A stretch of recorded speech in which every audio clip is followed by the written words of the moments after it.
刚挤进晚八的地铁，一阵警报声突然响起。地铁规则：禁止出现噪音。警报响起后，地铁里陷入一片死寂，只剩几个刷视频的人仍然沉浸在最大音量的外放里，边看边笑。还没等我反应过来，车厢内突然闪烁起刺眼的红光，车门轰然打开，那几个笑呵呵的乘客变得双目无神，整齐地放下手机，排队跳下了车。车门在关上时，玻璃上已经染满了血色。面对这骇人的场面，我狠狠拍了拍脸，发现并不是梦。环视四周，满是和我一样慌张的乘客。这时警告声再度响起，检测到环境无噪音，规则正式启动。一、地铁行驶中，每10分钟抵达一个站点，请乘客们留意车间广播。2、每抵达一个站点，地铁开门，请勿在车厢内持续逗留。3、本路线除起点和终点外，共有6个站点，每个站点都有各自的规则，请务必遵守。4、完成站点规则后，乘客方可安全回归车厢，前往下一站。严禁提前回归，否则后果自负。5、驶过6站之后，地铁抵达终点，唯有终点代表安全生还。注意，前方到站恶鬼桥。广播结束后，地铁停下，车门打开，一束泛绿的幽光照进车厢。虽然仍处在蒙圈的状态，但我还是赶紧跟着人群冲下了车。下车之后，映入眼帘的是一座古朴的石板桥，桥下有一潭死水，无数煞白的手臂漂浮在水面，密密麻麻，不停挣扎。桥上则端坐着一位身着黑色旗袍的女荷官，她的嘴角挤出一丝微笑，指了指桌案，那里有一颗红枣模样的骰子。欢迎大家来到恶鬼桥，骰子有大小，猜中者生，猜错者或是不想猜的人，就请留在这里陪着我了。她的语气相当温柔，却让人无比窒息。只见她手指一勾，点中了一个人群前列的衬衫男，随后将骰子轻轻一盖，简单的摇晃了几下。她眼神死死盯着衬衫男的脸。你选大还是选小？衬衫男顿时屏住了呼吸，犹豫再三，才支支吾吾说出答案：小。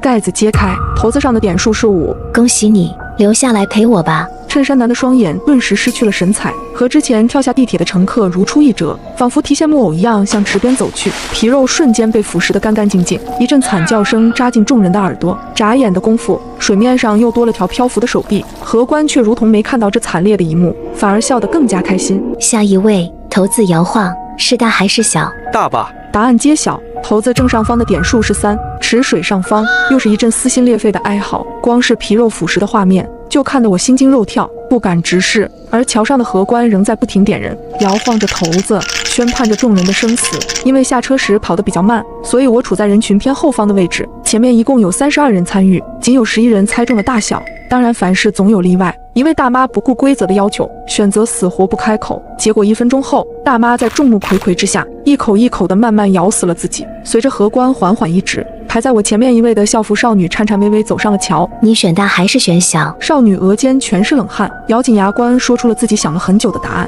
小。开盖之后，她看到了点数6，她绝望地向我伸手求救，却又自顾自地一头扎进了水里。惨叫声穿过我的耳膜，因为下一个就轮到我了。骰子轻轻摇晃，荷官微微一笑：是大还是小？我看着他渗人的眼神，从小抽卡就没出过好东西的我，实在不敢把生命寄托到运气上。荷官见我愣神，又开口问了我一次：是大还是小？从他温柔的眼神里，我猛然读出了一条最重要的信息。那一瞬间，每个人猜大小的场面都从我的脑海中掠过。原来规则就藏在他的话语之中，因为荷官会根据摇出的结果问出不同的问题。如果结果为大，他的问题是你选大还是选小；如果结果为小，他则会换一个问法，是大还是小。所有人都处于金句之中，竟没发现他这2套不停切换的固定话术。想清一切关节之后，我坚定地开口：小。结果停留在2。我长舒一口气，从死亡的气息里走了出来。我刚想转头把判断方法告诉剩下的乘客，却瞥见荷官对我微妙一笑，他伸出食指停在嘴唇上方，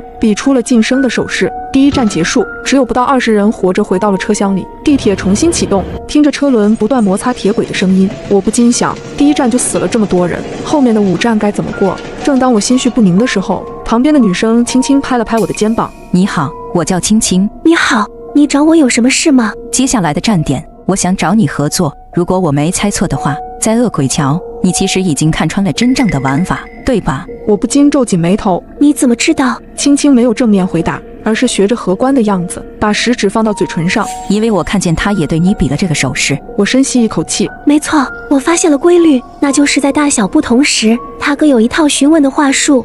居然和我的解法并不一致。我找到的规律是它的摇动，如果顺时针则为大，逆时针就是小。听了他的话，我不禁陷入沉思，原来生路不止一条。随后我看了看青青闪烁的眼眸，忍不住继续问：你还有别的发现吗？他沉吟片刻说：有，但你可能接受不了。什么？其实我们可能早就死了。青青的话让我陷入震惊之中，直到他引导我目光移向座位的下方，这才发现车厢的内壁上竟藏着密密麻麻的划痕和烧痕。看到了吗？这辆地铁表面上光鲜亮丽，其实早已经千疮百孔了。我怀疑我们乘坐了同一辆出事的地铁。与此同时，广播声突然响起：注意前方到站地狱山。车门打开，一股炽热的暖流立马涌进车厢。下车之后，对面是一座极高的火山，岩浆喷发，不断往山下流淌，在山脚下聚成滚烫的一潭，只是靠近就感觉快要被蒸发融化。而岩浆的边上站着一个身着判官服饰的男人，他拿着一个个黑色的石碑，诉说着地狱山的规则。欢迎来到地狱山，请各位直面恐惧。这里的规则很简单，只需要喝一杯来自山顶的岩浆，就可以回归车厢。如果不喝的话，就留下骨灰，给地狱山当燃料吧。经历了第一站之后，每个人都尽量往后缩，生怕做第一个吃螃蟹的人。判官有些不满，他故意点出了躲在人群最后面的少年。少年无奈地走到了前方，他端着直冒白烟的岩浆，双手瑟瑟发抖。我站在远处，忍不住嘀咕：这玩意儿怎么下得去嘴？不过少年的勇气还是超乎我的想象，没犹豫多久，他就一口闷了下去。判官满意的鼓了鼓掌，本以为这便算安全通关，然而少年的身体却突然僵在了原地。只见他腹间闪起猛烈的红光，整个人瞬间燃烧起来。我和青青面面相觑，判官的嘴角微微勾起，平静的语气下却隐藏着索命的凶狠。下一位。看着判官来回巡视的眼睛，乘客们大多陷入了惊慌，往前站也不是，往后躲也不是。判官饶有兴致地挪动手指，最终指到了一个少女身上。她递上一碗热气腾腾的岩浆，可让我没有想到的是，少女没有理会她地上的石碑，反而从她另一只手里夺过了空杯子，亲自走到沸腾的潭水边，盛了满满一杯，在众人惊诧的目光里一饮而尽。看着浑身冒烟的她，我皱紧了眉头。这是什么狠人？本以为不出3秒时间，他就会和那位短发少年一样爆体而亡，可足足过了很久，待到白烟消散，他都没有发生任何异象，反倒是一直表情玩味的判官陷入了一霎的错愕，最终无奈地鼓起了掌。精彩，精彩！直到这时，众人才终于反应过来，少女过关了。原来这就是地狱山的奥秘，既不能不喝岩浆，也不能喝判官递过来的，而是要自己亲手去盛上一杯。我看向旁边的青青，你知道这是什么原理吗？青青显然也在思考其中关节。你还记得地狱山规则的第一句话吗？我回忆了一下判官的说辞，只需要喝一杯来自山顶的岩浆，就可以回归车厢。不，前面那句，请各位直面恐惧。直面恐惧？没错，炽热的岩浆就是我们恐惧的来源，只有主动去喝下它，才算是直面恐惧，而从判官手里接过来的，只能算被动的妥协。我终于恍然大悟，有了少女的示范，后面的人通关就容易了许多。除了一个人因为只装了半杯，被判官推进了岩浆里，其他人全都顺利生还。这次我特意数了数，地铁内还剩下16人，经历了2站的惊心动魄，不少人都身心俱疲，一回来就靠着玻璃缓解压力。只有青青依然活跃，她找到了刚刚那个通关的女孩，3下5除2，顺利将她拉入了我们的团队。这时我也终于知道了少女的名字，小美。注意前方到站蛟龙台。车门打开，一股刺鼻的腥味扑面而来，一条巨蟒般的庞然大物，头顶长着修长的鹿角，身躯足有40-50米长，紧闭双眼蜿蜒在地，既像蛇，又像是神话传说中的龙。而他的身旁站着一个绿裙的女人。欢迎来到第3站蛟龙台。如你们所见，我养了一条蛟龙，它平日里最喜欢的零嘴就是火人。你们需要在蛟龙台带上1炷香的功夫，此间它会在这里自由活动，以你们为目标。1炷香之后，没有被它吃下肚子的幸存者就可以离开此站。说罢，女人拿出一尊金色香炉，流出淡淡白烟。蛟龙双目一睁，露出2只火热的瞳子。还没等我们仔细琢磨女人讲述的规则，蛟龙便已经开始了行动。它虽身长40-50米，看起来相当笨重，却有着快如闪电的速度，吓得所有人都抱头逃窜。一位腿脚不利索的大叔，因为跑得太慢，第一个被蛟龙衔进了嘴里。看着这个场景，所有人跑得更加卖力。可蛟龙台的面积并不算大，而且没有任何遮掩身形的物体，空空旷旷，压根没给多少逃跑的余地。蛟龙的身影四处腾挪，每每只需要一口就能吃下一整个人。该怎么办？破解方法是什么？我一边拼死逃命，一边在心里不断回顾女人的话，但不停的跑动让我有些大脑缺氧，完全没法静下心来思考。而场上蛟龙的移动却是极快，转眼间又将一人吞进腹中，3两下消化个完完全全，打了个兴奋的饱嗝，一炷香才燃了1/3，16个乘客已经只剩下8个，一直跑根本解决不了问题，眼看抠破脑袋，我忍不住瞥了瞥同样亡命奔跑的2位同伴青青和小美，可仔细看去才发现蛟龙最新瞄准的目标就是青青，眼看蛟龙的位置越来越近，千钧一发之际，青青却突然停下了脚步，站在原地不跑了，不仅不跑了，连任何动作都不再有，如同一根木头，看得我一脸疑惑。可接下来的景象让全场人都呆住了。青青一动不动之后，蛟龙也随之停下了移动，好像丢失了目标一样，左顾右盼，重新寻找起了目标。青青活下来了，原来如此。这一战的谜底竟然如此简单，只需要当做木头人的游戏就能安然通过。有了青青的例子，所有人都反应了过来，立马有样学样，停下了所有动作。本来残暴无比的蛟龙瞬间失去了所有目标，左右四顾，脑袋上仿佛挂上了一个问号。剩下的时间里，他只能一直在蛟龙台的边缘打转，待到一炷香彻底烧完，他的眼睛也准时的闭上。所有人都长舒一口气，坐回地铁座椅上，我忍不住看向青青：“你是怎么看出来的？这一战实在是太险了。其实破解之法不在绿群女人讲述的规则里，而是在蛟龙身上。在传说里，蛟龙乃蛇所化，而蛇类动物都有一种特性，那就是极强的动态捕捉能力和极弱的静态实力。越是移动迅速的猎物，它越是能敏锐的感知，反而保持不动的东西，在他眼里和死物没什么区别。”听完他的分析，我忍不住啧啧称叹。话音刚落，地铁的广播再度响起：“注意前方到站，人间巷。”第4站来了。这一次车门外的场景不再是诡异至极，没有阴森的池水，没有沸腾的岩浆，更没有恐怖的蛟龙，只有一条普普通通的小巷子。巷子中央有一把椅子，一旁站着一位白发老人。见我们都下了车，老人轻咳一声，开始交代规则：“欢迎来到人间巷，